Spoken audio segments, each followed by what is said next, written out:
দর্শক, খুলনা প্রতিদিন লাইভে সকলকে স্বাগতম। আমি আছি এই মুহূর্তে নগরীর শিববাড়ি মোড়ে যে হোটেল টাইগার গার্ডেনের পাশে যে বাটার শোরুমটি আছে, এটা কিছুক্ষণ আগে আহ, বিক্ষিপ্ত জনতা যে ইসরায়েলির পণ্য অভিযোগে সেটি কিন্তু ভাঙচুর করে, এবং আমরা দেখছি বেশ কিছু জুতা কিন্তু তারা এখানে পরিয়েছে শোরুম থেকে বের করে, এবং ইতিমধ্যে বিপুল পরিমাণ আইন শৃঙ্খলা বাহিনী মোতায়েন আছেন। এখানে পরিস্থিতি স্বাভাবিক আছে।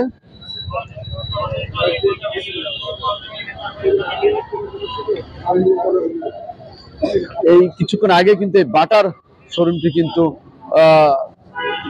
বিক্ষুব্ধ জনতা তারা কিন্তু এটি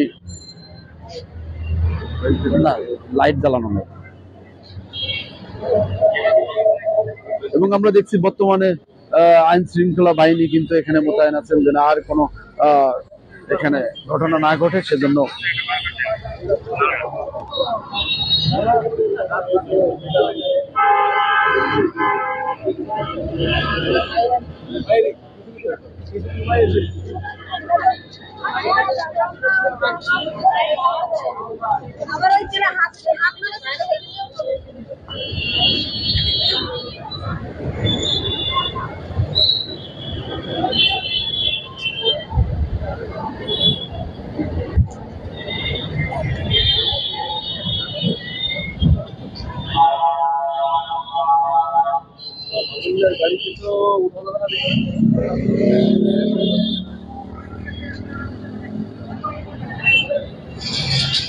দর্শক, এই হোটেল টাইগার গার্ডেনের সাথেই কিন্তু বাটার শোরুমটি, সেটি কিন্তু কিছুক্ষণ আগে একটি মিছিল এসে তারা কিন্তু ভিতরে গ্লাস ভেঙে প্রবেশ করে এবং কিছু সংখ্যক জুতা নিয়ে সেটি বাইরে তারা পুড়িয়ে ফেলে, এবং তারা বলছিল সে সময় যে বাটা ইসরায়েলি কোম্পানি, ইসরায়েলি পণ্য, সেই হিসেবে এটিকে তারা ভাঙচুর এবং পুড়িয়েছে।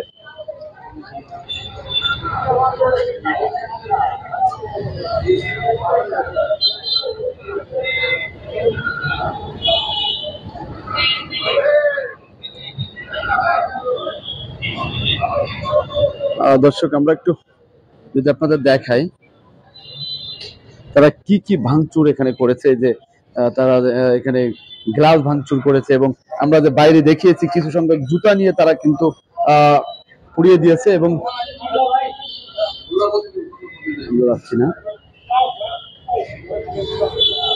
আমরা ভিতরের পরিবেশটা যদি আপনাদের একটু দেখাই যে কি করেছে, যে বিক্ষুব্ধ জনতা যে মিছিলটি নিয়ে এসে তারা যে বাটার শোরুমের গ্লাস ভেঙে ভিতরে প্রবেশ করে,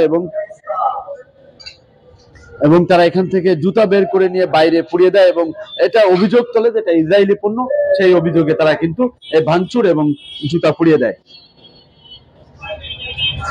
দর্শক, আমার জানা নেই যে বাটা ইসরায়েলি পণ্য কিনা, আপনারা জানাবেন। যদি এটি ইসরায়েলি পণ্য হয়ে থাকে অবশ্যই আপনারা কমেন্টস এর মাধ্যমে আমাদেরকে জানাবেন।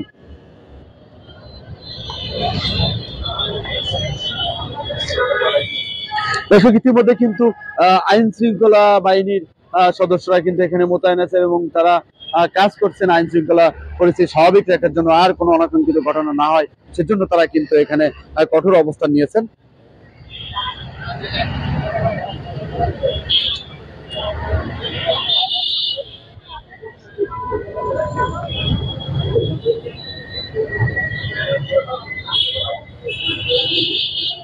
দর্শক, খুলনা প্রতিদিন লাইভ এতক্ষণ যারা যুক্ত ছিলেন সকলকে আবারও ধন্যবাদ জানাচ্ছি, এবং খুলনা প্রতিদিন লাইভ পেজটি যারা এখনো ফলো শেয়ার দেননি তারা ফলো দিয়ে সাথে থাকুন, এবং খুলনার সব চলমান ঘটনার তথ্য পেতে খুলনা প্রতিদিনের চোখ রাখুন।